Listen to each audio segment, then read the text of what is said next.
Competition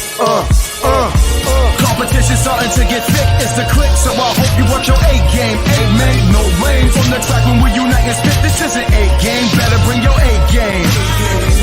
Competition starting to get thick, it's the click, so I hope you watch your A game. Amen, no rain from the track when we... And now it's the Mike and JD show, and I'm your host, Mike Gilbert, and I'm joined as always by JD by Gotta Leave It. How you doing, JD?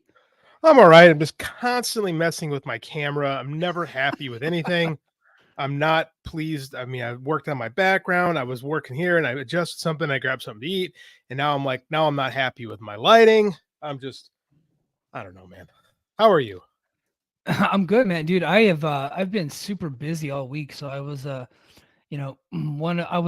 is called a senior enlisted leader this week, where I'm basically like my commander's like right-hand guy. I'm handling everything like personnel wise that's going on within the unit.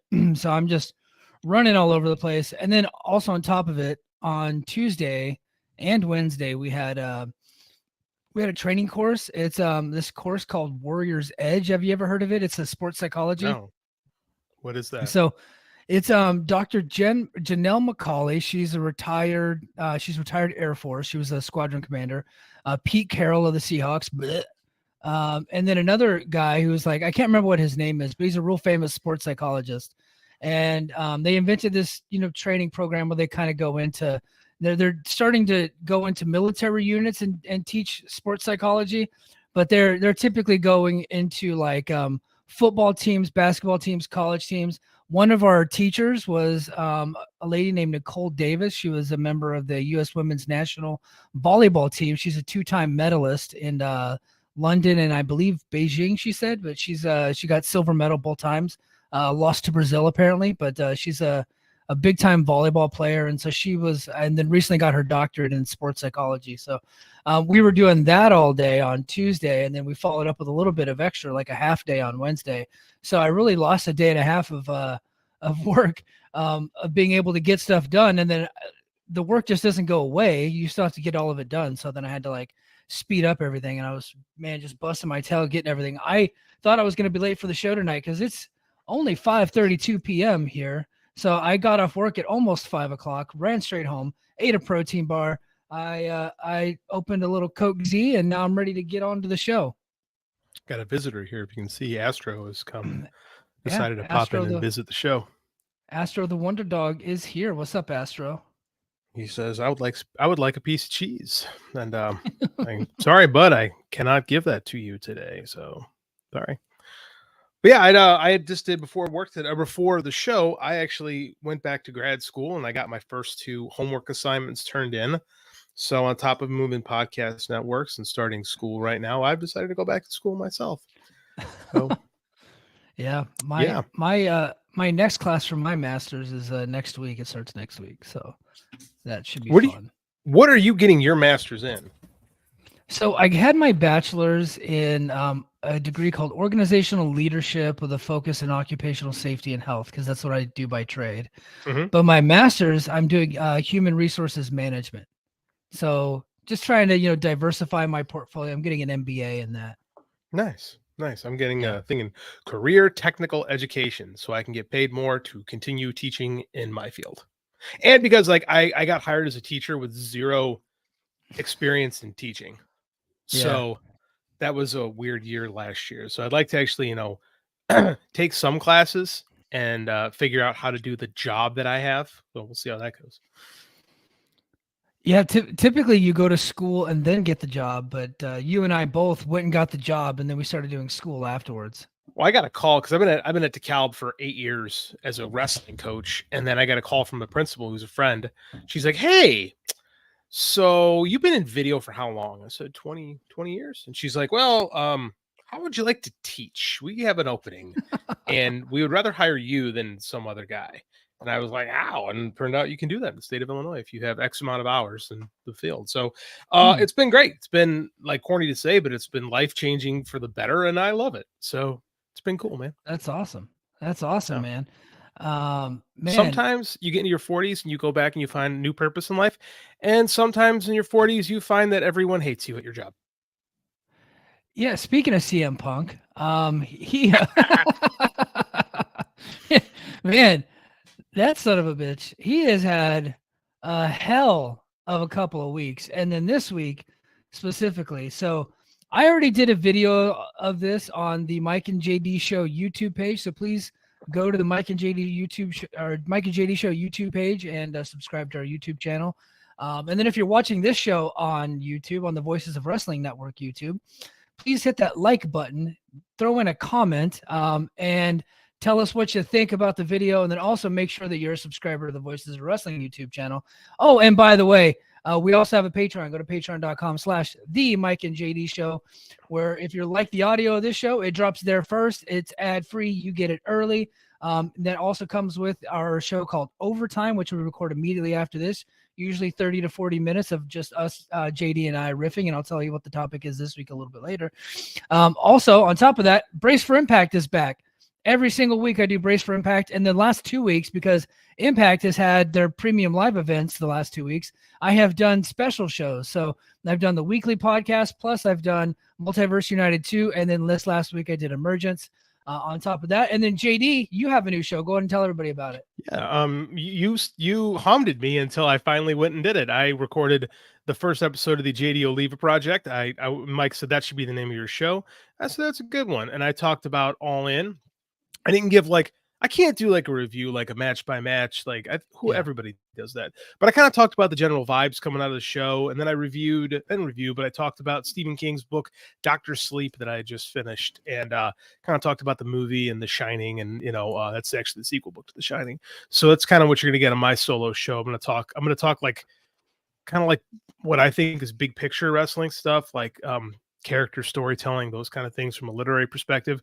And then I'm gonna talk about whatever nerd thing I'm into this week. And last week it was Stephen King. This week it might be Batman or something like that. I don't know. We'll see whatever happens next time I record. Yeah, man. JD Oliva Project, best new show on the network. We're dropping tons of content. JD also dropped 2 articles last week. I dropped an article this week. Voices of Wrestling asked me to write an article for them. So I submitted it, but I put it on Patreon first. So that way our audience is getting everything first. And it comes with a $5 subscription. So back to the news. I've said this before, but I'll be honest. I really did not want to talk about CM Punk this week because I feel like I feel like this man, not only has he dominated the news cycle, he has dominated our show for a long, long time. And I'm getting a little bit sick of it, but let's go ahead and recap for the folks that might have been living under a rock or they just like to hear the story over again. On Sunday at 0 hour at All In, the biggest show in AEW history, the single biggest ticket selling show in wrestling history ever. They beat all the WWE shows. These guys are the best, right? Jungle Boy or Jack Perry, whatever the hell you want to call him, he's got a match. He's wrestling Hook. He brings out some stupid little limo, and during the match, he pounds on the glass and said, "Oh look, it's real glass. Cry me a river." And then eventually Hook throws him through the glass. Right? Clearly, that was a shot at Punk, who I guess a few weeks prior to that, or a couple months prior to that, they had gotten into kind of an altercation about Jungle Boy wanting to go through glass, yada, yada, yada. We rehashed this a couple weeks ago. Punk took exception to that. Punk's match with Joe was next. Jack Perry comes through the curtain. He's getting checked out by the medical staff. Punk then confronts him, says, "Hey, you got a problem with me?" And then after that, that's where things get a little fuzzy because there's so many different versions of the story. There's so many different bit players. Now today, we hear that they might have video footage of it that I don't know if we'll ever get to see the video footage of, but there might be some floating around there at some point. But there was an altercation there. They got into a fight. Jungle Boy was sent home, and CM Punk then proceeded to have an excellent match with Samoa Joe. And now it looks like both guys are suspended. And according to Nick Hausman, that they're both going to be missing All Out. Did I miss anything, JD? So according to CM Punk, they're going to be missing All Out, right? Yeah. Hausman source, aka CM Punk. AKA CM Punk. Yeah, this is wild. And I've been thinking about this for a bit now. This is where we're at with this Punk thing, is that even when the man has a good idea, like the good idea in this case being, hey, don't go through plate glass, right? Yeah. Plate glass is made from sand. It cuts people. It really, really hurts. Hollywood, you use crushed glass made from sugar. Doesn't hurt. as much. Can hurt, can cut, but not quite as bad. We have gotten to the point where people hate Punk so much that they're like, good. How dare he tell Jack Perry not to maim himself? It's like, fuck that guy. He can't tell me I can't drink hydrochloric acid in front of people. Like, but at the same time, it's like you did this to yourself. Where now you've poisoned the well to the point where even good advice is going to be met with such vitriol. I can't see how this is sustainable. It's not sustainable.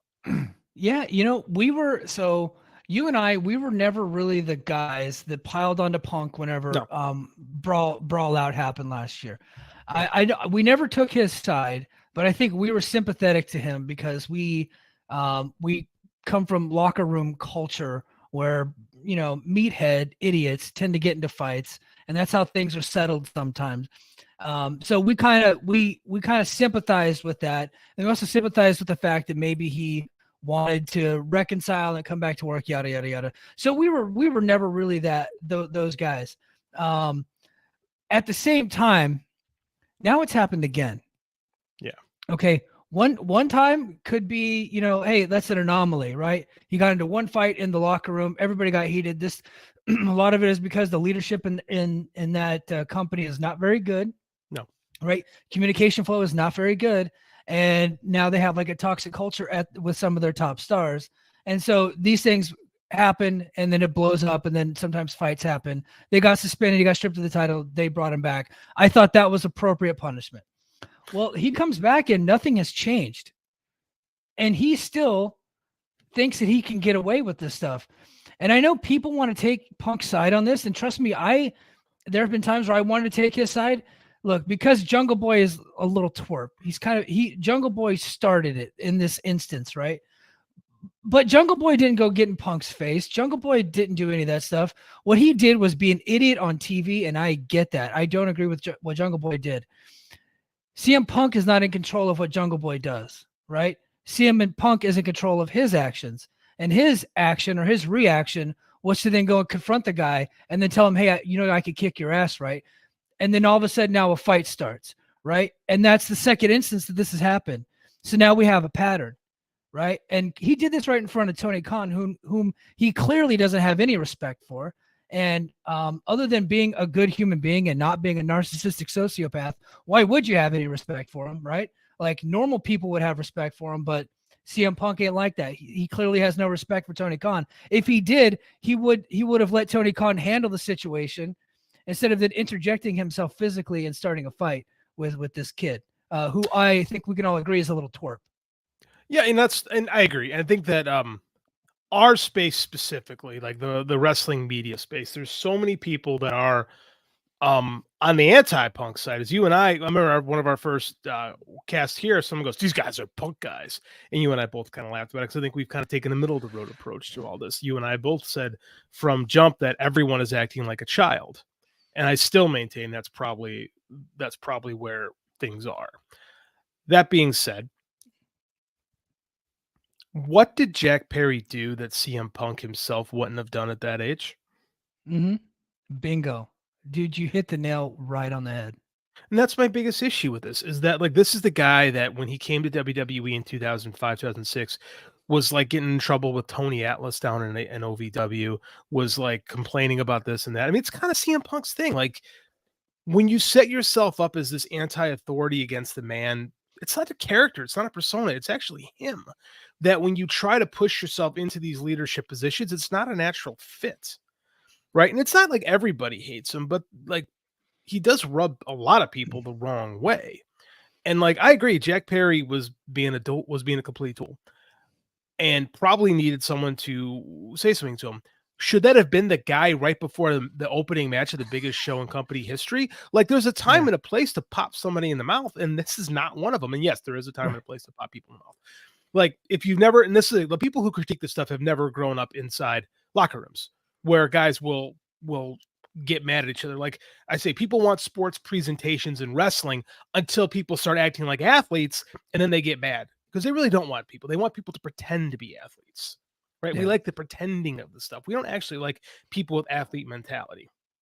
So that's my biggest beef with all this is like, everyone is so goddamn immature. And when you deal with professional athletes, they are immature for the most part. Like, this is part of dealing with egos. Like, Tony Khan and them should be a lot better at dealing with egos when they have a professional football team, they have professional soccer teams, but they apparently don't do a great job of those either. So this whole situation is completely overshadowed the biggest paid attendance audience in history. Like, Ever. they're big for pro wrestling. Yeah. And like, for all the bitching people did about how bad the build was, it's going to wind up being their second biggest pay-per-view. Like, but we're not talking about that. We're talking about how CM Punk had to get into a fight before the biggest match of his career. Like, I just don't get it, man. I just don't get how you can't go, I'll talk to this guy after the show. Right? You had to do it right then. You had to make a scene then. It's unbelievable. And part of me, conspiracy Mike, I am susceptible to conspiracies. You? Yeah. Get out of here. 60th anniversary of the Kennedy assassination, and we all know for a fact that there was more than one shooter, but we'll digress on that. We'll talk about that in November during the 60th anniversary. November's Patreon is going to be special. I'm going to tell you guys that right now. But so, part of me wonders, like, what if Jungle Boy, and I'm still going to call him Jungle Boy because I don't think he's acting like an adult in this situation. What if Jungle Boy knew exactly what he was doing? What if he knew that Punk would not resist? Maybe he was hoping that Punk wouldn't do it right before the pay-per-view is about to start, as he's walking to go have his match, to where they think that they might have to actually get another match out there, right, and redo the pyro and send Omega's match out next. Or I think there was a rumor that like FTR and the Young Bucks were actually going to open the show because they couldn't figure out if Punk was actually going to go out or not, because at one point he had quit the company. But what if he knew that something bad was going to happen, that would set Punk off, and he was like, I'll do it anyway. And if that's the case, then he was to be fired. But if he's antagonizing somebody, he didn't go physically attack somebody. Punk still did the most wrong, because the Punk is in control of his actions. There's no excuse for what he did. Jungle Boy's a twerp. You got to let that boss handle Jungle Boy. You're in your 40s. You've already been in trouble for this shit before. And now you're going around getting caught up in another fight. What a dumb. You know what I mean? He suffers from the worst case of inferiority complex, right? Or imposter syndrome, as we call it, right? And it's something that you see a lot in a lot of creatives, where you second guess yourself constantly, especially if you've been a success.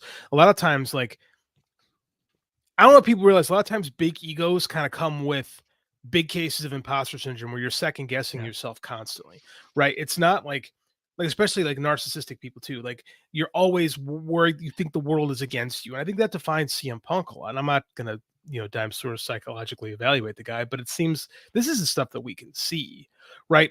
And like, I think Jack Perry trying to quote unquote go into business for himself in this moment was terrible. Like, why would you do that? Just because you can? Like, that was stupid to jeopardize a big moment.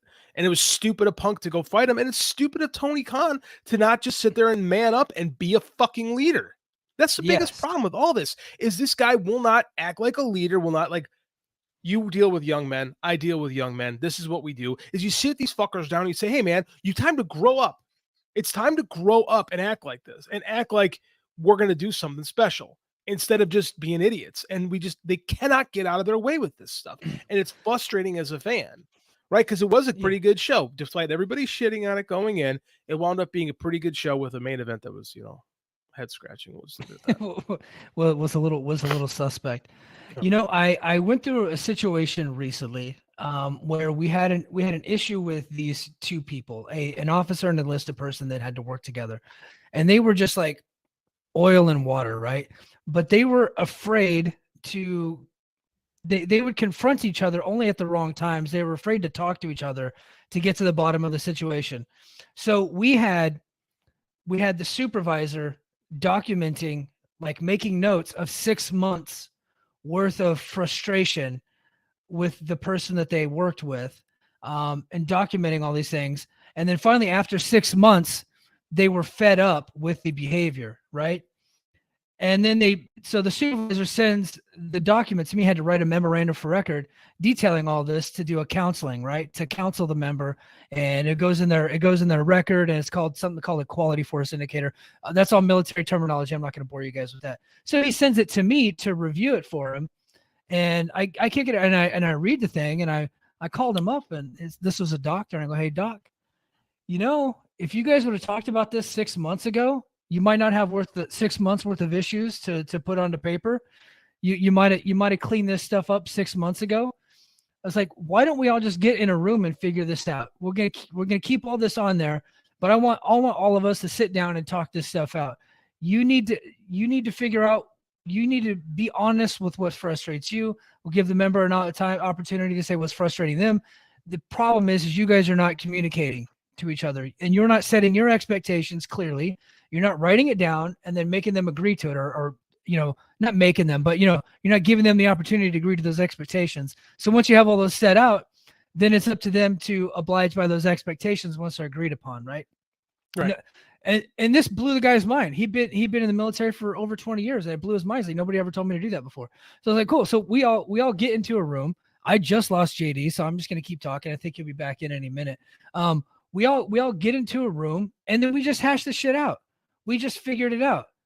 JD's back. We I got booted from the stream. I don't know what happened. You did. I think you just hit the wrong button. So we all just figured it out, and it was good to go.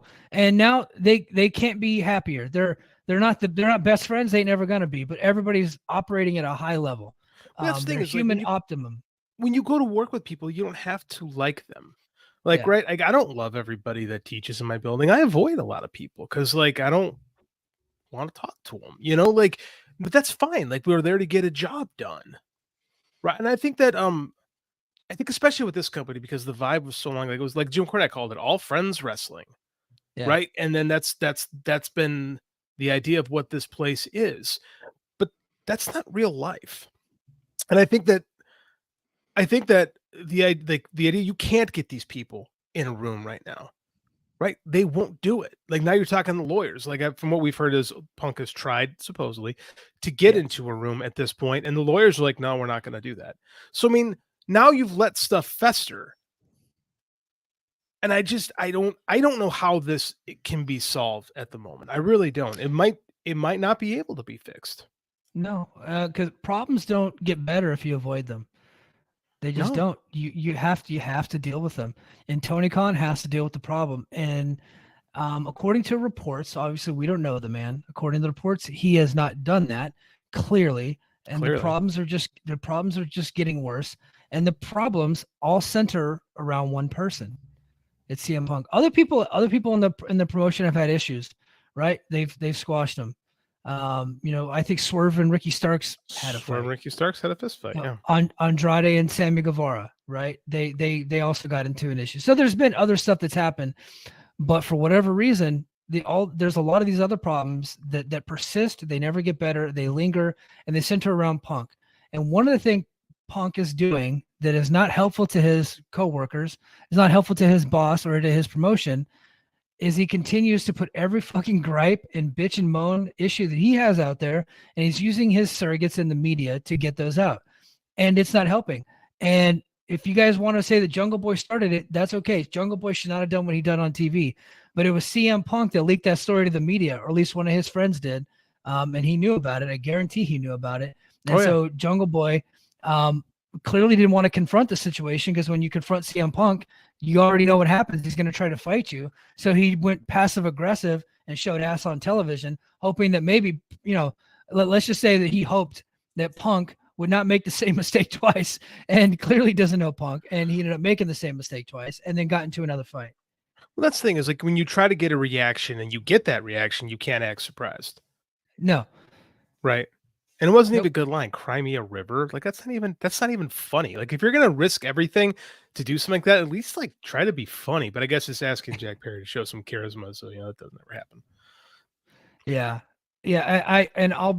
Jack Perry doesn't look like the type of guy that's ever been in a fight. So, No. it was one of those situations. He's probably like, hey, Miro, I'm going to do this. Can you just be standing by a gorilla just in case Punk decides to go crazy?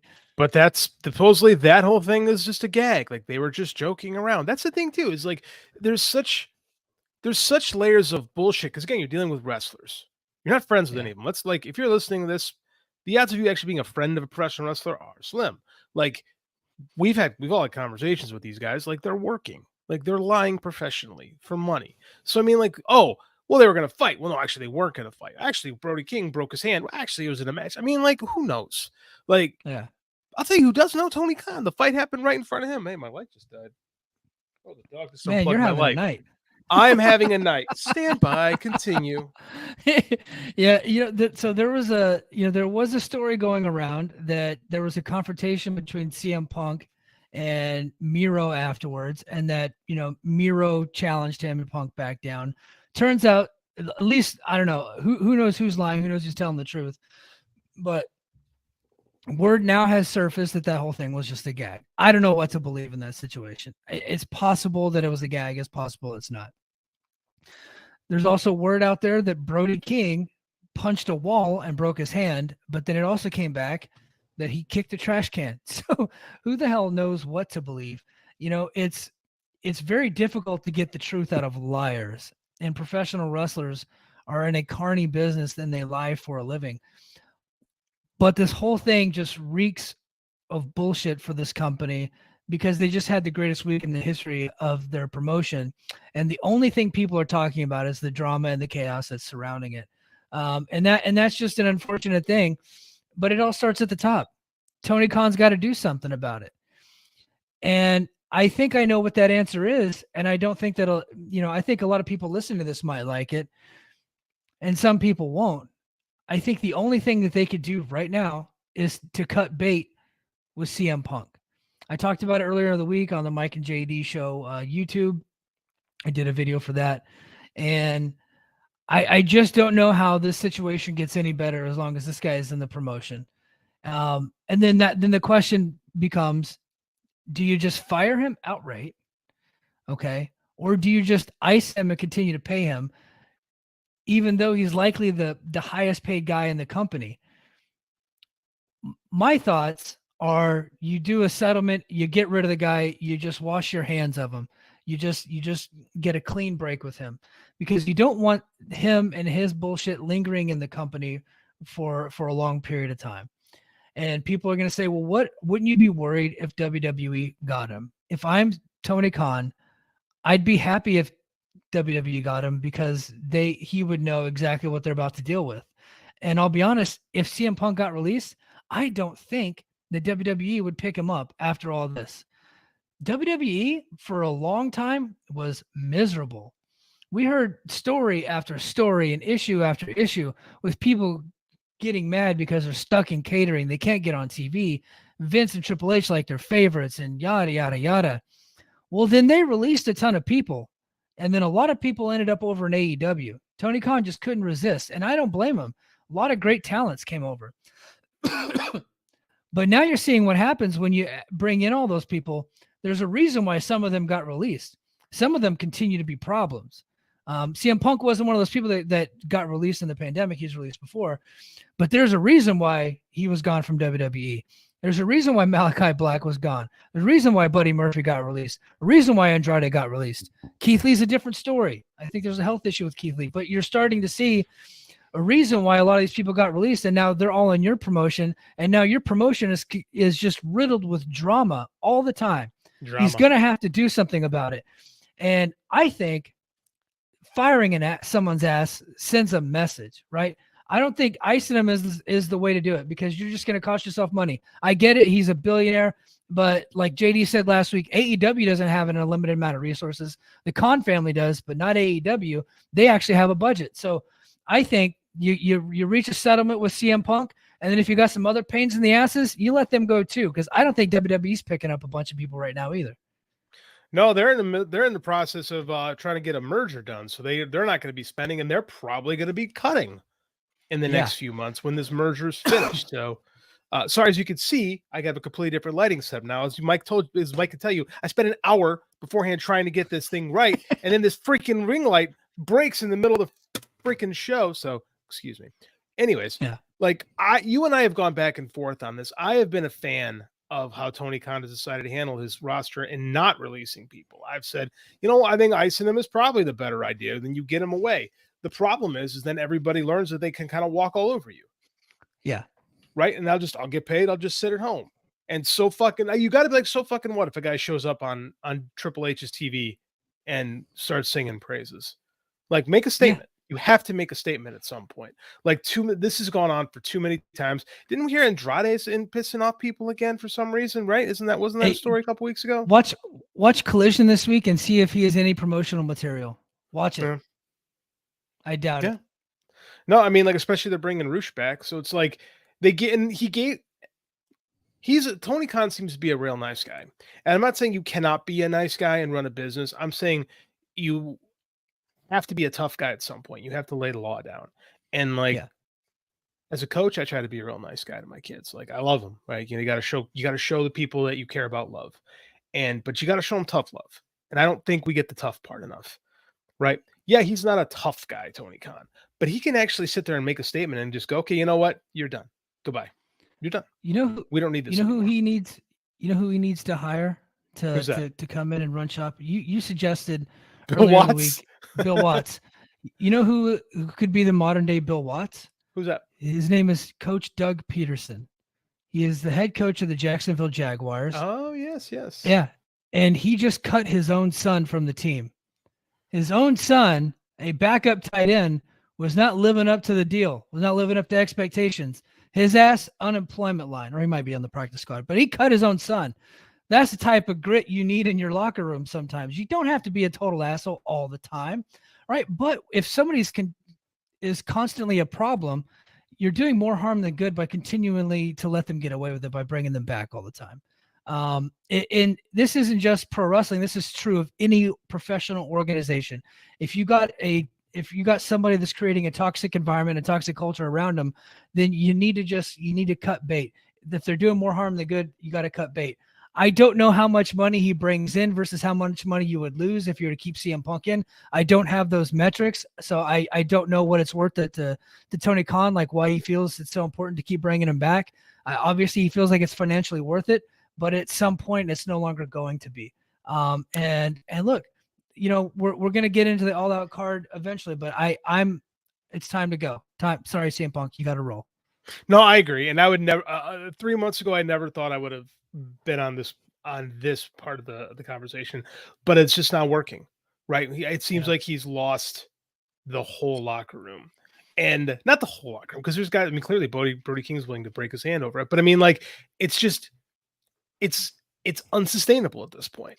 Like, there's no cohesion. Like, we can't have the like I said, if it was just, hey man, we're not going to let you go through a plate glass window because that's dumb and you're going to hurt yourself and that's bad for the company. It's no, the director of talent relations can't be here. Right. Again, who cares about Nick Nemeth? Like, that guy's lucky to have a job. But like, when you tell Christopher Daniels he can't be here, that's bad. Like, that's bad. Right. This is an unwinnable war. And I wish to God Tony, and maybe he doesn't have that. Some people don't have the leadership skill set. Some people can't say, hey, we're going to lay the law down, but you got to bring in somebody who can. Right, you got to hire a dickhead. You got to hire a hatchet man. Right, well, and I think I need that. Yeah, the guy whose job that is Christopher Daniels, isn't he? The head of talent relations. That was Jim Ross's job for years in WWE. Vince fired everybody, but he asked Jim Ross and John Laurinaitis to do it all for him. But I think that's the problem too. Is that Christopher Daniels isn't just office. He is the guy who still gets in the ring from time to time, and I think he's still one of the boys. Yeah. Right. I mean, like, it's hard to make that transition. I think you can't half-ass that transition. You got to be all in or all out, pardon the pun. But it doesn't seem like there's enough of that, especially in this company. And when it was young and starting out, it was fine. Everybody had this like, okay, all hands on deck. Everybody does their thing. We're a startup. They're not that anymore. Right. Yeah. They just did a multi-million-dollar show in London that broke records. Like, this is growing pains, right? Yeah. But you got to grow or else it's just pain. Yeah. Yeah, That's pretty I think you said it perfectly. good. AO's got a Hey, good I'm gonna comment in the get chat real quick. Pull it up. yeah. I'm gonna go through the comments and then we're gonna get into the all out card. Let's see. Oh, first I want to get to Dobby the Brain Heenan Patreon subscriber said Mike and JD Patreon is worth the money, so of course I had to get that one out there. And then we got Io, also a Patreon subscriber, saying WWE's laughing at this. I bet they are. Absolutely, 'cause they had to deal with this They guy's have their shit. problem. They had to deal with Punk shit for years.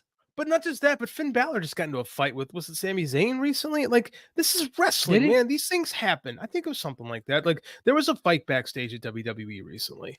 Like, Yeah, but these Finn Balor things is also happen. not banning Sami Zayn from Raw. No. I'm just saying, like, the WWE laughing at all this. Like, Yeah. that's the people in that company were miserable just about a year ago. So, I mean, these things, Yeah. like, that's a workplace environment. Things go up, things go down. Like, you can't worry about what WWE thinks about any of this shit. You have to worry about your own house. Yeah, and that's why I'm like, I wouldn't worry about WWE picking up people if you release them. So I'm just like, you can't be afraid of that. Let's see. We got Richard Carlson reports to Jack bragging about going to make the comment lens to that as well. Yeah.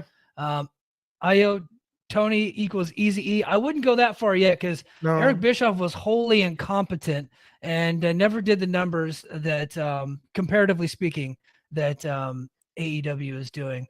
But I would say as far as his management of his talent, things are going poor right now. I would say that, but he hasn't thrown hot coffee on anybody yet.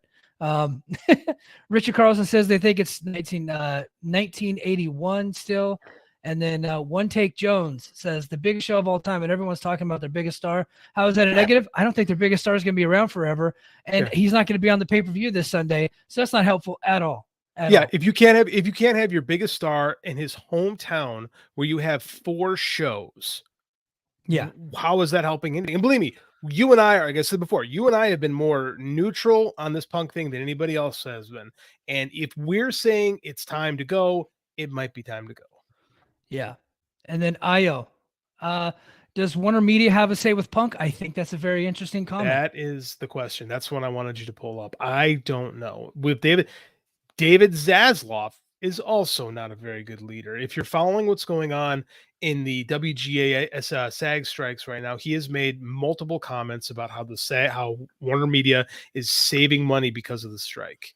Like he has done an amazing job of alienating his employees or his independent contractors in some cases. Like he is a poor leader as well. He has done nothing but tank the stock over there.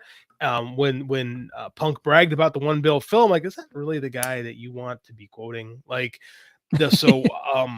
I don't know. They could very well be, hey, we're Punk or bust, because companies make bad decisions, especially Warner Brothers. I could do a whole hour on how much money Warner Brothers has wasted over the decades on unmade superhero movies, billions of dollars on movies that have never been actually made. So it's Warner DNA to make mistakes. So I don't know. I'll just say CNN Plus. They launched a streaming app for CNN and it died on day one. All Warner Brothers. Yeah, they have a history of making bad decisions. Richard also says probably wouldn't hurt to have a professional run their travel arrangements as opposed to Bryce Remsburg. Here's the thing. Bryce Remsburg is getting paid to do the job, so he is a professional. Yeah. That's the truth. He's just not doing a very good job, clearly. I mean, is he not doing a very good job? Clearly, because everybody else managed to find their way back to the hotels except for CM Punk, who made it sure to leak that he was excluded when that's not was the case, right? Well, we did hear that it was the fan that had the picture that actually leaked it, but then CM Punk, of course, had to tell his buddies the context of everything and say, "Oh, well, they didn't pick me up from the airport." But and then I think Lavi Margolin actually had the travel email telling everybody how to get to where they need to go. And maybe Punk just didn't read the email, which happens. Hey, look, it happens in my organization all the time.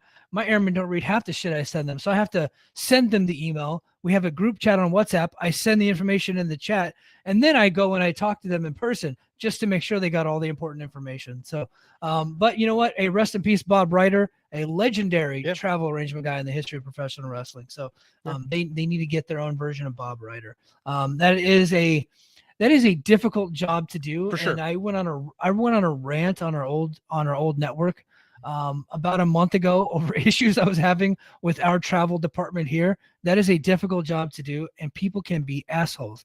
I know because I was being one at one point to our travel people. So, but hey, dude, so just you're going to All Out on Sunday. I am. Before we Taking the get kid. into the match by match, what are your overall thoughts on the card? How are you feeling going into All In or All Out? I'm sorry.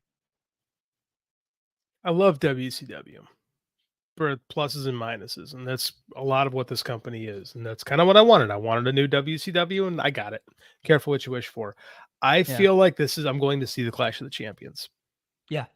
I'm okay with that too, by the way. I don't think that's a terrible thing. I think that I've said this before on our old network. I think you have afford a mulligan here. You just did your biggest show ever. Mhm. This is an experiment. You sold a ton of pay-per-views. If you sell one, it's more than what would have been sold a year ago. You're going to make $1 million gate, right? I'm going. I'm thrilled. I'm going to have a good time. I always have a good time going to these shows, taking my kid. Is it the card I envisioned in my head? No, but at the same time, when they announced the two shows back together, I knew Chicago wasn't going to get the big stuff. So, I mean, it kind of is what it is. And like, who was that guy that bitched about Chicago? Like, UK is getting screwed, so Chicago can have the good card. How'd that turn out, you dork? Yeah, they went all in on All In, obviously. Well, they should have. It's 90,000 people as compared to 10. Like, I get that. Yeah. So the what the problem became is that they had these two pay-per-views back to back, and I clearly don't think that they wanted them to both be pay-per-views. Yeah. I think one of them was supposed to be a streaming special, and the other one was a pay-per-view. Pick your point. I think the London show was supposed to be streaming, and the All Out was supposed to be pay-per-view. Well, when they found out that they both had to be pay-per-views, like Tony Khan doesn't pivot very well. I think that's been established. He had to do a little bit of a pivot, and he put the bigger matches on the Wembley show as appropriate. The problem I have is that, and I know he might have wanted to save certain matches for certain other dates. I felt like with the roster that they have, they could have just said storyline be damned and still just try to put on as many big matches as they could. I'm looking at the card and I only really see two matches that stick out to me as being anything that I'm remotely all that interested in. Everything else I felt like could have been on Collision or Dynamite, right? And we'll get started with the main event. Well, hold on. So what would you do though? If you've got talent that are stuck in Florida because of a hurricane, if you got talent that might be COVID positive, your options become limited, right? Yes. So I mean, if you're dealt, I mean, like, and again, this is a problem of his own making. Like, I'm not saying like this man didn't set himself up for failure. We all said two pay-per-views back to back was a bad idea. Mm-hmm. But if you're him and you have this card, what do you do? Like, what would you do differently? Like, I don't agree with not giving MJF a title match, but at the same time, it's a weak build. So I would rather not have a title match and have no build. I would have had something on All In. They had a ton of matches. I would have tried to make one of them a number one contenders match or something. You know what I mean? Like, because the original, so Mike booked the show in his head and Tony didn't live up to expectations. Tony might not have listened to our show, so didn't have any idea what I was trying to tell him. So, but my idea was, and the CM Punk's match was to be a number one contenders match, and then he would face the winner of Adam Cole and MJF at All Out. Clearly, they wanted CM Punk to face Ricky Starks for the Real World Championship. CM Punk got himself disqualified, suspended, so that match is out the window. We'll talk about that in a little bit. So I get it. Shit happened, and he couldn't get everything that he wanted. But I'm looking at some of the talent on the card, and I was just like, oh man. So we'll get into each match, and then I'll just say, you know, I think maybe we should have done this one differently. Sure, I'd love to hear it. Main event is, in my opinion, although I don't think they have said it as the main event, the way that they ended Dynamite makes me feel like it's the main event. Orange Cassidy and Jon Moxley. I love that match. I have grown to become a big fan of Orange Cassidy. I love his title run. If I had a Jim Cornette style tweak, I would say kicking out a little too much. Like, it's getting a little egregious every single week, like 50, 55 kickouts. Okay, I get that that's the style now, but I'm just like, okay, guys, like I'm not even paying attention until like the 17th kick out at this point. So that's just Mike's what Mike likes to see in wrestling. Okay. But I am become a big fan of Orange Cassidy. I think that economy with John Moxley, I'm sure they've wrestled before, but they haven't wrestled in such a high profile match. And then plus this puts the international title on a bigger stage. And I like that too. So I'm really looking forward to the match. Who do you think wins? I know we talked to a good friend of ours who said they should keep it on Orange and build them for a year. I disagree. I think John Moxley. I would put it on Moxley. It's got to feel big. Yeah. That's what I would do. Yeah. I'm not a booker. Yeah. And when Punk fucks up, what do, Tony? You hit the Moxley button, you put him in the main event of a pay-per-view, and you give him the title. So you got John Moxley. I agree. I think you go Moxley here. Yeah. Chris Statlander versus Ruby Soho for the TBS title. What do you think? It's fine. They've been building it on TV. Like Statlander didn't have a match at the big show, and she's a champion. Like, I'm fine with it. Yeah. I'm thinking Statlander takes it. So, I'm predicting Statlander. Yeah, sure. Yeah. It's a preview show, JD. Stay with me, bud. I hate predicting. You know, I hate predictions. I know. Statlander. We got to give the people what they want. Okay. Now, this match is going to be a spoiler. It's for the ROH tag team titles. It's Adam Cole and MJF versus spoiler, the Dork Order, John Silver and Alex Reynolds. Now, here I will relent and say you're right. There's tons of people and tons of teams, I should say, on this roster that would have been better. But let's be honest, this is going to be a shtick match. I can't believe it's not the Kingdom, quite frankly. But then again, it's only been a week. You know, if this was a month later, I'd say it better be the Kingdom. But it's a week later, so somebody else is fine. But Dark Order, I mean, is this just a make good for them not being on Wembley? Maybe, but you know what? I don't care. They're lucky to have jobs. I wish they would have had MJF in a title match. But if they were like, nope, we absolutely refuse to have MJF in a title match, they could have done MJF versus Hangman, who at this point still isn't booked. He could show up later. They could have done a rematch with Adam Cole if they wanted to. They could have done a lot of different things. There's lots of great talent on this roster. They could have done something on Dynamite to create a number one contender, and then just shotgunned it, a big star, and then gave a guy a title match. But they're not doing that. They have the ROH tag team title. Because this is a pay-per-view and it's traditionally their biggest show of the year. I know All In is now the biggest show of the year, so this might make this one second or however they want to look at it. I would have went Young Bucks. I know they just lost to FDR, but you know what? MJF and Adam Cole just lost to FDR too. They got the ROH tag team title shot. It's a secondary title. I would have went Young Bucks. I would have had the Young Bucks win the stupid battle royal and done Young Bucks. I know they're booked later in the evening, but I'd have scrapped that whole bullshit match they're in and put Young Bucks versus MJF and Adam Cole. That's a marquee match. That's a big fucking match. Dark Order, nobody wants to see them on pay-per-view. I don't disagree in theory, but I'm going to say it's because it's a week later. I think you're giving stuff away. Right? I mean, like, there's no build. Like, there's no build. People are paying. People are paying for it. I don't disagree. People are paying for it, and you still got some tickets to sell. It's not sold out. You got some pay-per-views to sell, and yet you're giving it away. But MJF and Adam Cole are not going to be a tag team for that much longer. So yeah, but they're the most overactive of the company right now. They are, but that's why you put them in the match with the Young Bucks. That's a more match. And beat the Bucks again. The Bucks could win. The Bucks can win. I don't. Right? You figure it out. You book your way out of it. But right now, it's just kind of like it's a nothing match on a pay. It is a nothing match. It is. Match. I feel like he's just kind of throwing in the towel on that. I don't know. That's the way I see it. Tony Khan does throw in the towel. Feels like sometimes when things don't follow the plan, it really does feel like he just kind of slapdashes stuff. Like last year when they did the number one contenders battle royal, and people are like, why isn't Wardlow in there? And Wardlow cuts promo saying, well, I don't want the world title. What? Yeah, I'm with you. Yeah. All right. Samoa Joe versus Shane Taylor, a match that has been promoted on Ring of Honor television. I have not seen an ounce of ROH TV since Tony Khan bought it, except for the pay-per-view. So I watched it for a month. I'm sure it's going to be a good match, though. I just don't think it's all that interesting, but it should be a good match. Like, Samoa Joe's going to win, right? Yeah, 100%. I like Shane Taylor though. Yeah. Should we talk about this? Or should we leave this alone? Because you and I have heard some things. Talk about it, because I don't think I know what you're talking about right now. I might have missed So something.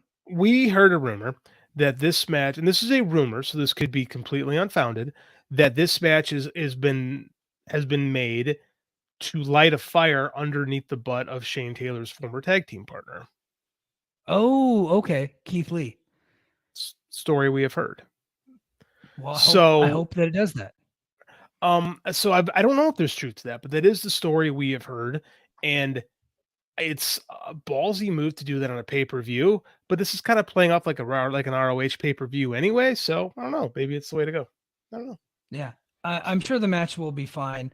I don't do match by match recaps for it, so unless it's like blow away, I don't know that I'm gonna actually catch it. So I'll wait to see your review of that match, JD, before I take a look at it.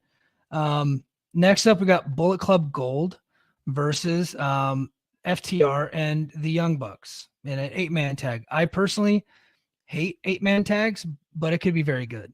Tell them you hated the Survivor Series and all those classic matches. Yeah, there was facetious. one. I think there was one that I liked. It was an elimination match early, and then we'll talk about one on overtime a little bit later that I actually really liked. But for the most part, not a big fan of 8-man tags. No, I agree. This feels like a collision match. Yeah. Who you got winning? Bullet Club Gold. Yeah. Why not give him the dub? Kenny Omega versus Takeshita. This is the other match that I actually really care about. I really want to see this match. Some people are complaining that it not a great build. Look, there's no stakes involved, but there's heat to me. I don't know. I think it's an important match. So, and I think, and I think Takeshita should win. This is the most well-built match in the card. We've been building this in some way or form for over a year, right? For the first time Takeshita was in. So yeah, I think this has the most stakes of any non-title match. And I love this. And I hope Takeshita goes over, but I think Kenny will go over. Well, Kenny might, because they do have, they are missing one of their main event guys. It looks like he might, who knows if he'll ever come back. They might have to put Kenny Omega back in a main event slot. But maybe this is the time to make a main event guy. There you go. Maybe this is the time to make Takeshita, to like have him beat Kenny Omega. And then he's the guy who beat Kenny Omega twice. You know? And you know what? Kenny Omega can lose. He's bulletproof at this point. Yeah, no, I feel you on that. Yeah. Miro versus Powerhouse Hobbs. Dude, I want to see this match. I'm on the fence about who should win, though. I kind of agree. I think both guys kind of need a win, but I think this is going to be a fun match. Like, I kind of wish we got more of these guys on Collision, right? I wish we did more to build this, but we're here, and I think it's going to be a lot of fun. So I don't know, man. This is like a push to me. I have no idea who goes over. Yeah, I mean, if I have to gun to my head, I'm gonna say Powerhouse Hobbs. Just I'll go Miro, like, just to be opposite, but just to do it. I don't know, but so you're gonna be at the show, you're taking the kid, and you're excited for the show. I'm excited to spend a day with my kid. Yeah, so you're not gonna ask Tony for a refund because Punk isn't there. No, why would I do that? Like, I was going to shows like this before Punk was on there. I went to the first All In this town. Like, I love going to the United Center. Like, no, it's going to be fun. It's going to be a fun show. It'll be a good show because AEW does put on good pay-per-view shows. Yeah. It's questionable why this show is happening, but I'm happy that it is and I can go. Like, I cannot be one of these dudes that, what do you know? Yeah. We got a guest. We got a guest. Hey, this is a very special guest. I need to ask him how to pronounce his name so I don't screw it up. I always call him Backup Hangman. But hey, what's up, man? You're on the Mike and JD show. Am I here? Can you guys hear me? We're live, bro. Hey, before I mess up your name, how do I pronounce your first name? Ibu. Ibu. Okay, Ibu, aka Backup Hangman on X, Twitter, whatever Twitter. He's also a big time guy on Wrestle Purist. Welcome to the show, brother. Thanks for joining us. Oh, thank you. Thank you for having me. I just got off work. I'm home. I'm kind of unwinding. I was listening to you guys on the way home, and a lot of really good insight. You guys run a nice show here. You guys are talking about the Punk situation and all the issues stemming from that, and this breakdown of All Out. So I'm ready to go, man. I'm ready to go. I can be here as long as you guys have me, and I'm happy to be here. Awesome, Well, man. yeah, awesome, man. Well, thank you for joining. Yeah, look, Right. we're not going to take up too much of your time. I guess the first question is Yes. where where do you stand with I don't want to say who's at fault and blah blah blah, who's to blame for everything, but where do you stand with just the overall vibe in the company right now? Um, it's tough, man. I had a rant that kind of made the rounds on Twitter a day or two ago about this whole thing. Yeah, yeah, Um, I saw. yeah, it's here's the thing.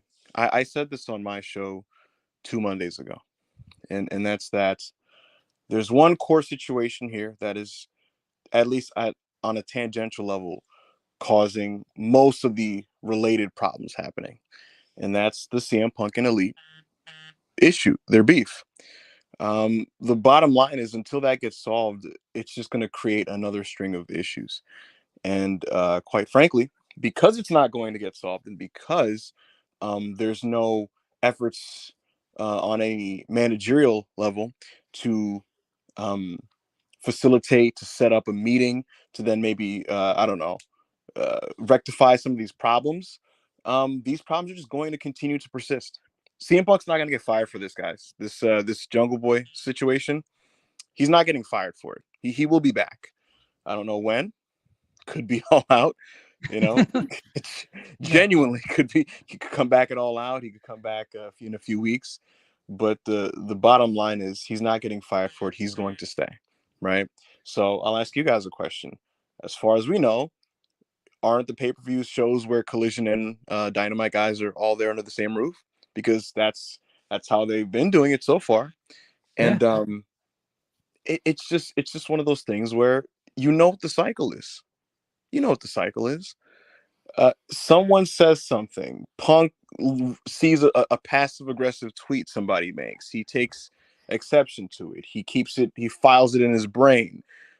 People say stuff back and forth. They talk to their reporter of choice to communicate through the media. It plays out in front of all the fans who then witness, these conflicting, contradictory reports on a day-long news cycle. It's a back and forth. It's a mess.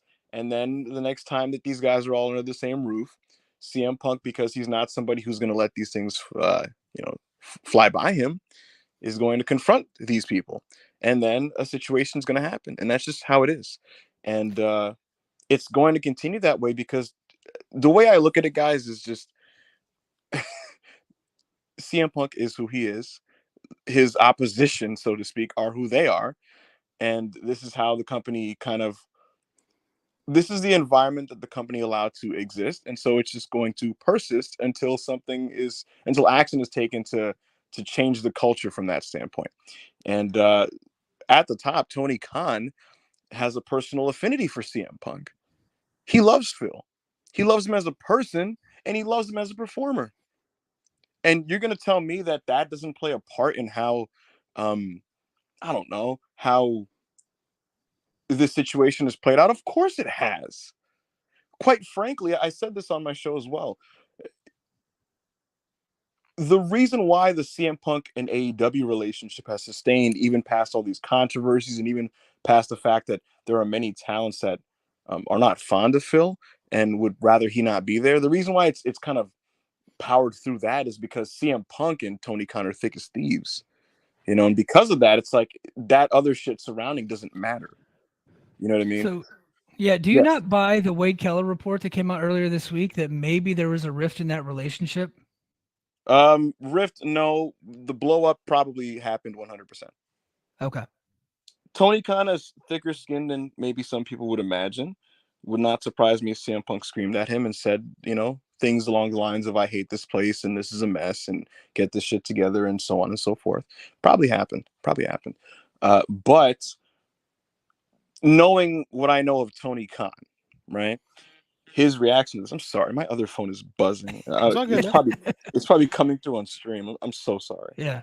No, you're cool. You're cool, dude. Right. So look, knowing what I know of Tony Khan, you know what his reaction was to that? Probably, most likely. He most likely probably nodded his head, maybe even made concessions and agreed with some of the issues Phil was raising. Probably wasn't, obviously pleased with the fact that he's being screamed at. But likely just no sold it and then just kind of walked right back, compartmentalized, and went right back to running the show. And as Wade said, and other outlets I think have kind of reported this, look, the bottom line is this: when people are suspended in AEW, you have minimal contact with top brass. It's just how they conduct things there when they do investigations, right? Yeah. And so as a result, CM Punk isn't having the regular contact that he usually has with Tony, which is when there's an issue, and just in general, they text all the time, you know. And in this case, he's not having that contact with Tony. But what I'd imagine, and this belief was then reinforced by the things he said in the media call he had this morning. I'd imagine that Tony is working tirelessly to exhaust every resource he has to be able to speed up this investigation process and get Phil back on as quick as possible if he could make the Chicago date on Sunday. And if he can't, then maybe they could then slow down with things and just take it as it comes. But if you put a gun to his head and asked him, like, truthfully, like, what do you want to happen? He'd probably say, I want Phil to make Chicago so that they can do the match with Ricky Starks. So what are my thoughts on the overall situation? I mean, look, again, this is the precedent established in the company. These people are who they are. They react to situations the way they react. And, you know, Jungle Boy felt comfortable enough to take the shot that he did. Phil is like, all right, then this means I have to punch him. It played out in front of Tony Khan. And there you go. People don't, you know, this is the situation. It's just not going to change. And again, I said this 2 weeks ago.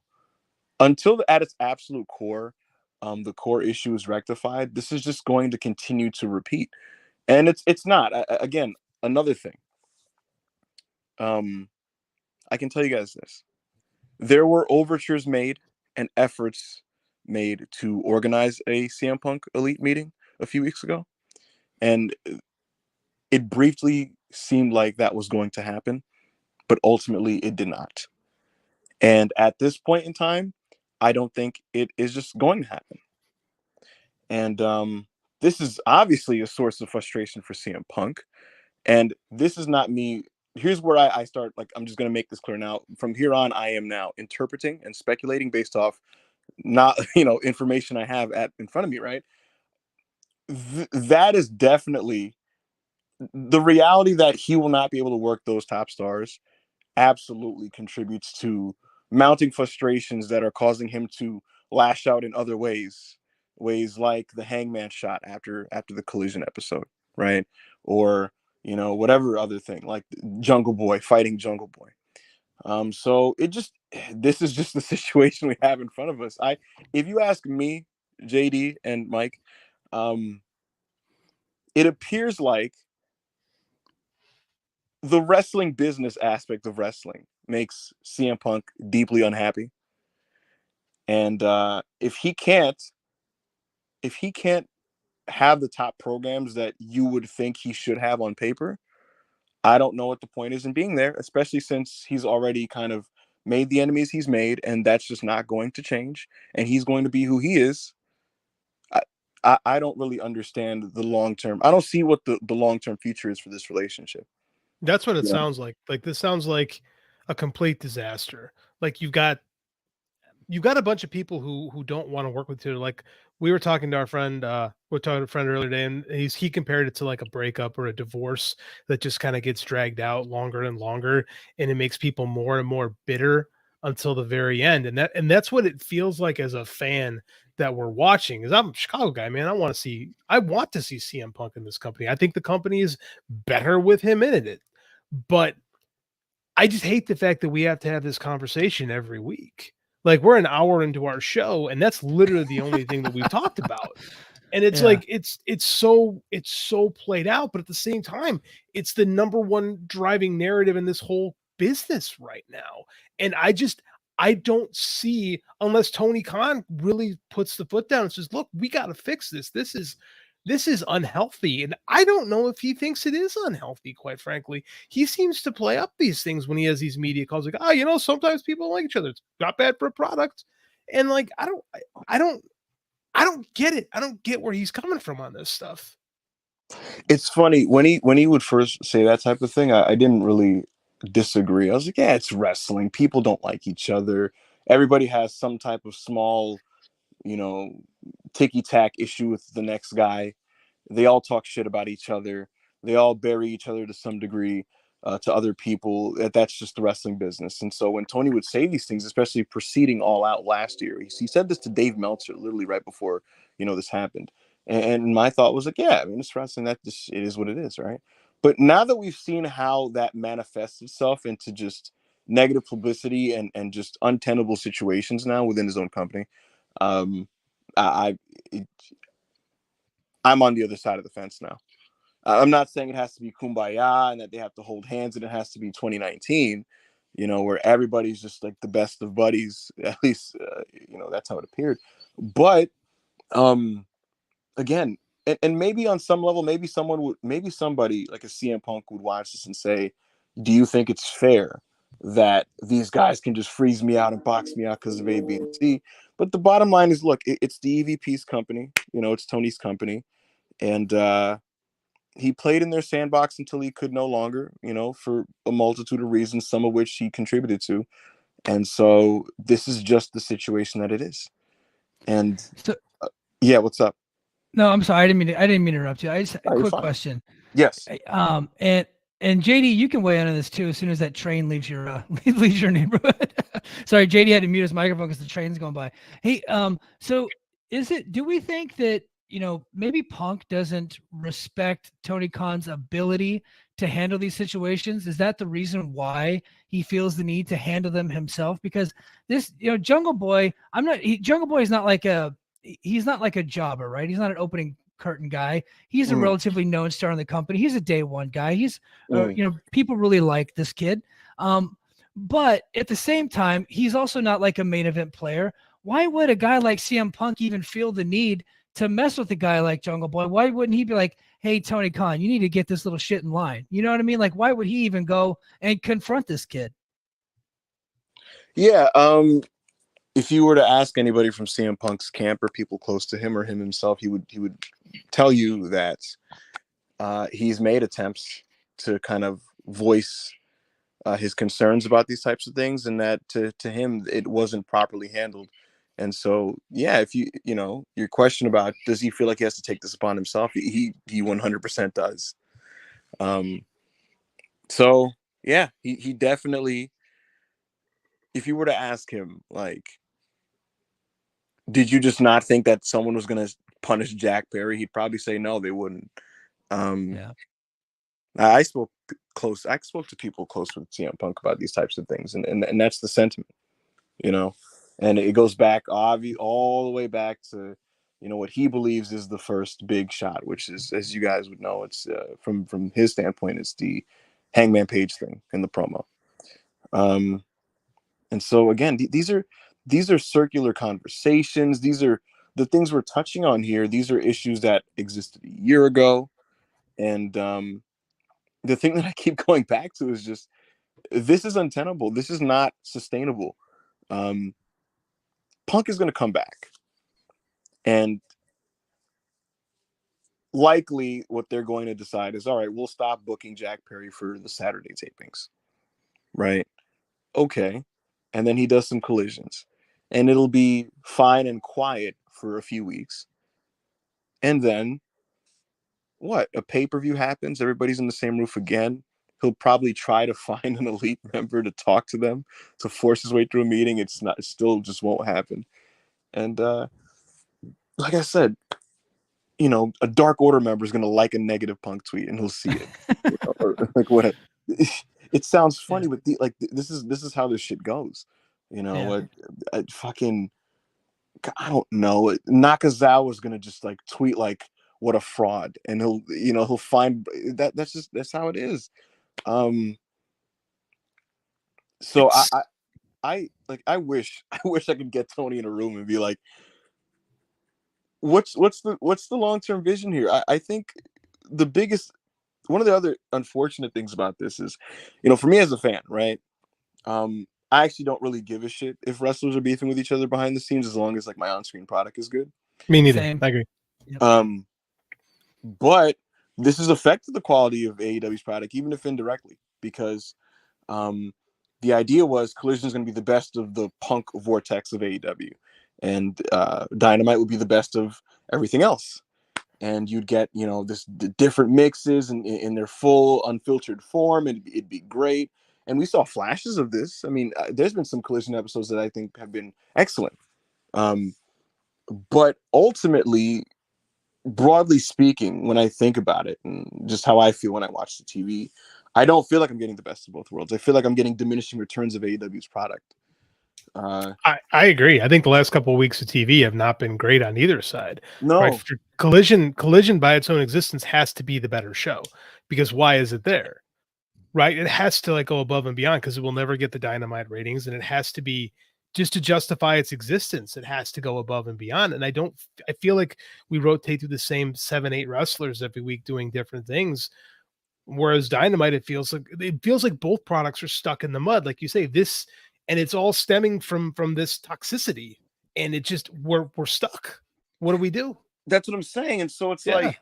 like, all right, so they're not going to settle this issue. They're going to both be in their little orbits. The TV suffers because it's almost like, you know, spinning its wheels on each side. And I almost feel like AEW used to benefit from being the buffet, from being the variety show, from being the show that like gave you a piece of this and a piece of that and a piece of this. You know, you tune into a Dynamite from 2021 or 2022, and Punk and Max are doing a Crockett angle, and then the very next segment you're getting like a trios match that would fit at a PWG show. And I love that personally, because I like different types of wrestling, and so the variety was great. But being inundated with the same kind of direction, it doesn't work for me, the way it's being done on TV right now. And there's just this looming overarching feeling when I watch it, that I'm watching a compromise. This is a compromise. This isn't like a thing that they're doing of their own volition, a thing that they're doing because they think it's best. You can feel that this is that we're watching a situation play out right before you because it has to be that way. And I don't love it. I don't love it. So again, the idea that Punk doesn't like the Young Bucks and the Young Bucks hate his fucking guts. You know, before it was like whatever. I mean, it sucks that they're not going to wrestle each other, but like I don't, you know, these people aren't my. I don't fucking have dinner with these individuals, so it doesn't matter to me. I'm a wrestling fan, right?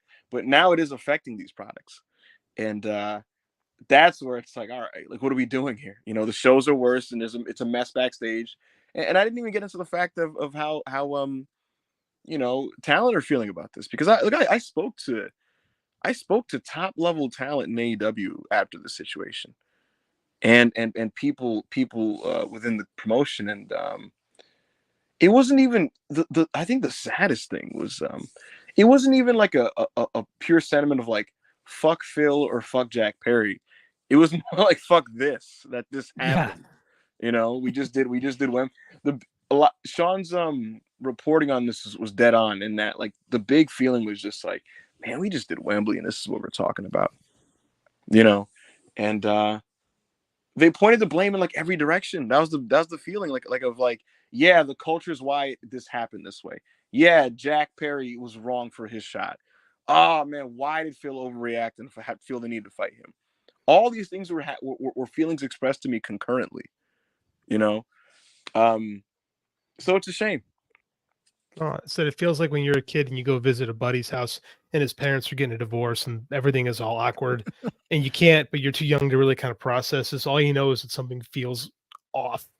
And that's the vibe I get watching the shows lately. I find myself playing with my phone more often than anything right now, watching Dynamite and Collision. And it bums me out because it makes this not fun. I hate that this has become what our shows are. Right. It's just that we're, constantly combing through Twitter, looking for what might be a passive aggressive remark, debating, whether or not these guys could win in a fight. And it's so stupid. Because who gives a shit? Here's the thing. First of all, when Dynamite was, firing on all cylinders, you'd watch the show, you'd be energized, you'd be thinking about like next week's show for the next 7 days. There'd be so much. There was so much there when it comes to just depth of content that like there was so much to kind of break down and talk about. I find myself thinking about AEW actively on the off days and all that kind of thing. I was fucking itching like a crack fiend. And now it's like I watch it and then I finish it and I'm like, that was cool. And I don't find myself like itching for televised AEW content until it comes. And then when it comes, I watch it out of habit. And like more often than not, it's not a terrible show. I mean, there's a lot of good wrestling because the roster is phenomenal, but it's just not the same in that respect. And then again, I go on my shows and or I read through social media and like the conversations aren't about the first and foremost front page conversations aren't like, oh man, what did you guys think about like this booking decision or where they're going with this pay-per-view and this angle? No, it's the morning's report on what happened backstage or this plan or that thing or this thing that fell through or this guy who doesn't want to do this with that guy. And I used to dread like being on the shows like a year ago, right? When this was just early, like stuff starting to linger and fester, I used to like roll my eyes. Oh, I gotta fucking talk about the news for 10 minutes before I can just break down like this match I really like.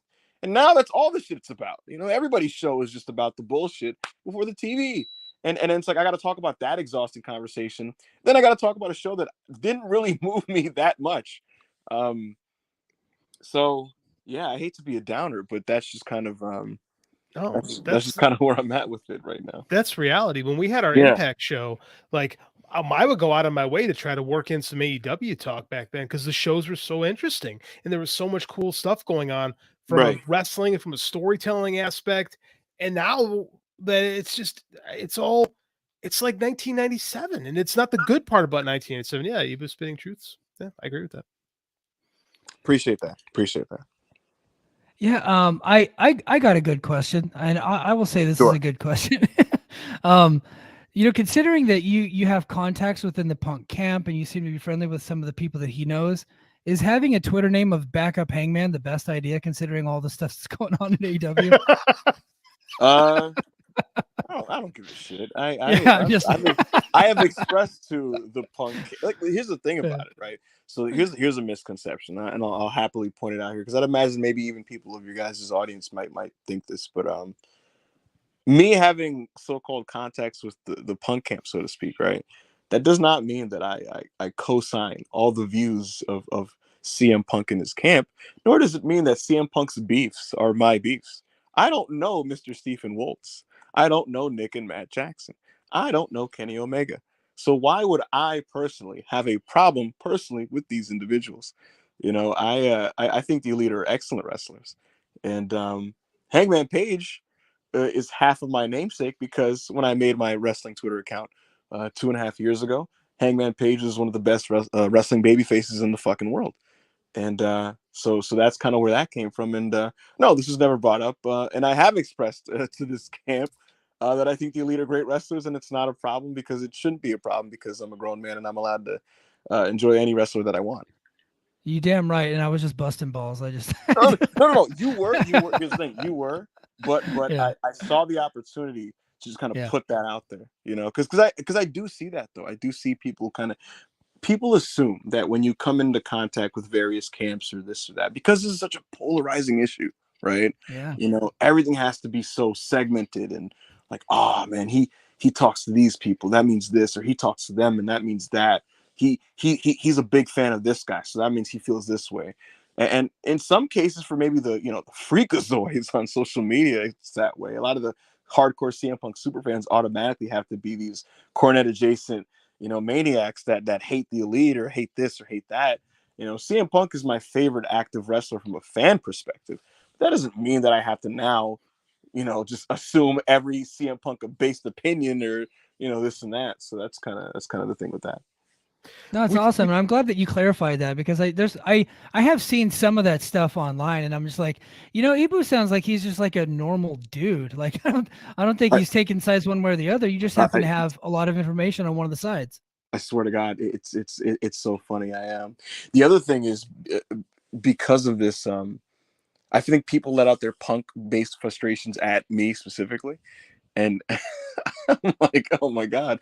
I think whatever people are mad about regarding CM Punk, they're like, there's this fucker on Twitter who's active and I could just curse him out. Just yesterday, I think yesterday or the day before, I tweeted out and I just kind of threw it out there as like an instant reaction. I didn't even think when I posted it, but when I found out that Punk was suspended, I was like, oh man, maybe he could drop the Real World Championship to to Ricky before and then service suspension. And someone was just kind of like, for him to drop a championship, it has to be a real championship first, you bell end. And I was just kind of like, I don't know. I was like, miss, I don't know you. You know, you don't know me. Why do you feel so comfortable with insulting somebody that you do not know? And why does his opinion make me a bell end? And then my response is to get blocked. And I was like, man, what's going on here? Because I don't know. I'd like to explain to that person that none of these belts are real and nobody actually wins these matches. Like, relax, guys. Right, but that's the thing. This is such a polarizing situation that everybody's turned up about it. You know, everybody's so passionate about it, and everybody's so it seems like stressed or something. Like the animosity, but like that people are exhibiting towards each other because of maybe differences of opinion or perspective on this CM Punk Elite beef. I think part of that is also why I would like this to just fucking go away, because my God, I personally do not base my friendships online regarding wrestling over your stance on CM Punk with AEW, and Brawl Out. I don't fucking care. In fact, JD and Mike, a lot of my colleagues on Wrestle Purist can't fucking stand CM Punk. They actively hate the guy, and they think that he's the biggest issue in AEW. He's the guy that needs to go away. He's the cancer that's infecting the entire promotion, right? You know what my opinion on that is? I don't give a shit. It doesn't matter. I have real world problems. I have a job. I have bills to pay. I don't fucking care, you know? But what I see as just a bigger trend is this is affecting people's relationships and how they interact with each other and all this and that. And it goes to show you how polarizing of a problem it is. It's affected wrestling discourse. It's affected AEW internally. It's affected the product. It's affected how fun wrestling is to discuss online. I guess I covered that with discourse, but still, like, it just what a shitty situation, you know? Yeah. No, Yeah. Mike and and I on are top, part of. go ahead, JD. Sorry, no, see, Mike and I are part of. first. Okay, Mike and I are part of multiple Discords and Slack channels and stuff like that. Multiple, and there's so much talk, and it's all like wound up, pissed off. People are mad constantly about this, and it's gotten me to the point where I don't even want to go on these things because it's just everybody is miserable all the time. And I'm always of the mind that I don't know any of these people. Like, I don't care. Like, I don't know any of them, and neither do you. Right? Like, no one who's getting all worked up over this is actually friends with these guys. So it's become such a negative space that it's taken the joy out of my hobby, which I freaking hate right now. Right. I said, we're an hour and a half in, and that's all we're talking about. And here's the thing. This is not me saying you can't be opinionated about the situation. For sure. We're all receiving information on this because people are reporting on it. We're all privy to what's being put out there. And so, of course, you know, on a social media, you know, the idea is this is a place where you just voice your opinions. There's nothing wrong with being opinionated. But what I was speaking to is just how it's affected how people communicate with each other. You know, like you said, it's not fun. I wake up, I got group chats of wrestling that I open, and it's like 40 messages just of people raving and ranting about the latest update in CM Punk and banning this guy from Collision or that guy. And yeah, sometimes it's just like, man, I really this just sucks. I just want to talk about. Can I share a Terry Funk video? Can I just share like? Can I? Yeah. Yeah, it's like can I fucking Jesus? Can I post a Kurt Angle clip? You know, I don't know. You know, it's tough. Yeah, it is, man. And we're not going to take up too much of your time. We really do appreciate it. Before we get into it, I got another question for you, but before we actually get into it, plug Wrestle Purist, man, because you guys are blowed up all over YouTube, man. You guys are doing monster numbers over there. Yeah, it's crazy. This whole thing just fell into my lap. I literally the backup Hangman account was made because I just wanted to talk about wrestling on a Twitter page that wouldn't bother my normal mutuals who didn't care about wrestling. And so it was like a borderline burner where I could just post about stuff. And then it kind of grew, and I was like, wow, this thing is like growing. And then next thing you know, I get noticed by Monty, who runs the Wrestle Purist page, and he's a really good guy. And we used to do spaces and stuff, and he reached out to me and was like, hey man, I'm really trying to expand this thing and expand the website, get some writers in. I think we could really carve our own niche in the space. You know, we have different kinds of people talking wrestling than the types of people you see, you know, with wrestling media. A lot of the media is kind of aging out and that whole thing. And I was like, yeah, man, you know, my schedule's limited, but I'll do the podcast. And it's just blown up. It's blown up. It's elevated so many of the people involved with the brand. The community is great. It's kind of remarkable what's happened with Wrestle Purists. So I have a lot of fun with the shows. You know, we get into trouble sometimes because we're very you know, we're you know, some of the people are young and crazy, but I love the team. I love everybody involved with Wrestle Purists. I love coming on the shows and doing it. And if you guys want to check us out, we're Wrestle Purist on YouTube, and our shows are great, man. You know, we just talk wrestling. We have a good time there. Our super chatters are out of their minds, and it's just good stuff. So check us out on Wrestle Purist on YouTube. Absolutely, and shout out Parker, friend of ours, Parker. He's a great dude. Yeah, Parker's a great guy, man. Host of Dumb Guy Live. Yeah, which is crazy because he's not actually a dumb guy. He's actually really smart. But yeah. Oh my God, here's a quick one. Someone once replied to one of our tweets advertising Dumb Guy Live, and he was like, "Yeah, I never check this show out because it seems like I'm not really interested in dumb conversation." And he had to reply like it's just a name, you know. It's just a name.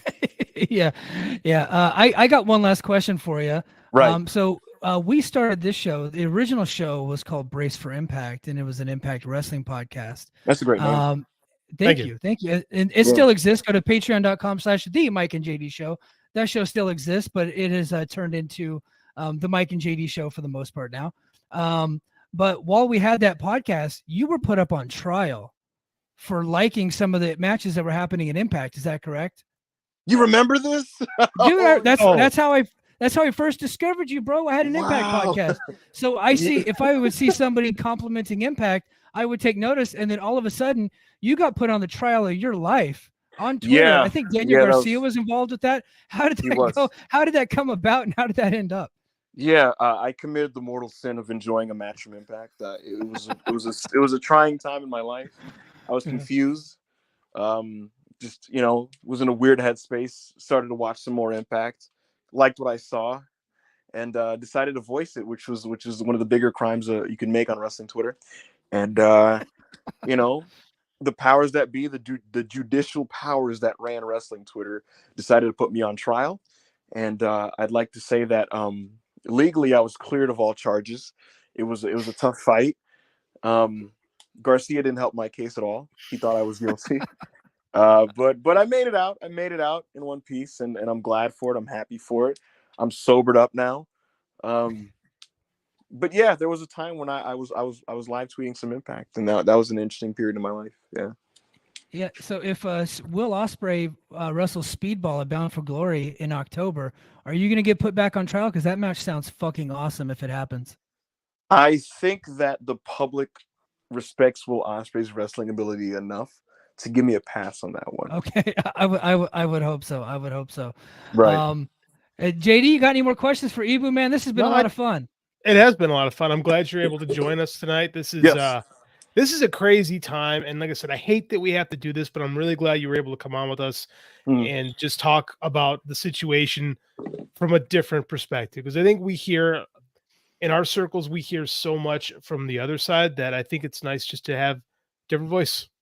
Yeah, and you know, I don't think we're either of us, like any of us, are off on the broad point that like this is still an issue that needs to be taken care of, and if not, it's never going to get better. But again, it is a different angle me popping on here, and I'm more than comfortable doing so, and I never have a problem explaining my perspective to people, because I think when people hear other people articulate how they feel about something, or just kind of come into a space and explain themselves, I think it's much more productive than interpreting what you think of a guy based off just their Twitter posts. You know what I mean? Yeah. Mm-hmm.